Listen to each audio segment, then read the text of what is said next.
Data from state health leaders shows that in 2020, there were around 300,000 North Carolinians living with Alzheimer's disease or dementia. And that number is expected to grow to 400,000 by next year. It's why Mecklenburg County says it is seeking solutions here, working to make its transit system dementia-friendly. WCNC Charlotte's Nick Sturdivant shows us the new training for staff and drivers.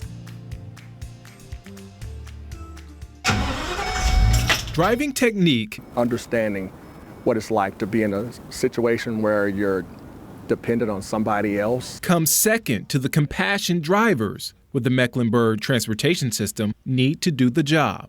You got to care about the person you're dealing with some type of way, be concerned and be considerate that they're not going to understand you. Both J.P. Rogers and Alison Montgomery are drivers with the system. Care, concern, and consideration, a big part of their recent dementia-friendly training. So we started with a touch on our age-friendly framework and the county's commitment to build an age-friendly community.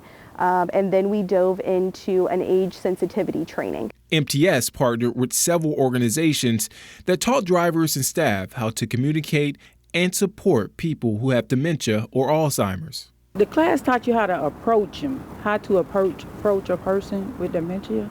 Like you don't just grab, or you talk to them, you kind of introduce yourself. What does a dementia-friendly community and neighborhood, what does that look like?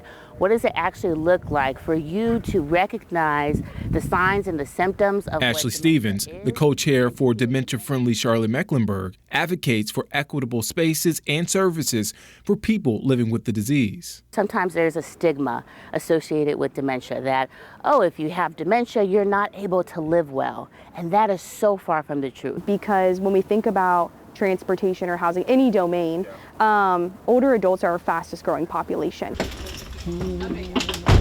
For Rogers, the training was personal. His aunt in Alabama has dementia. When I look back at that classroom, I thought about her and the fact that at this point, she's dealing with that. So it's like you have to repeat stuff. So you just love on her. Stevens says the goal is to not only make transit dementia-friendly, but the entire community. She says Charlotte Douglas Airport is also looking to make its facilities dementia-friendly. It's also the banks that you go to. It's the grocery stores.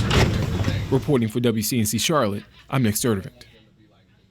And right now, millions of families are trying to navigate life after a dementia diagnosis. Tonight on WCNC Plus, we discuss the serious gaps between what care families need and what is actually available to them. You can watch our Desperately Waiting documentary at 8:15 on your preferred streaming device.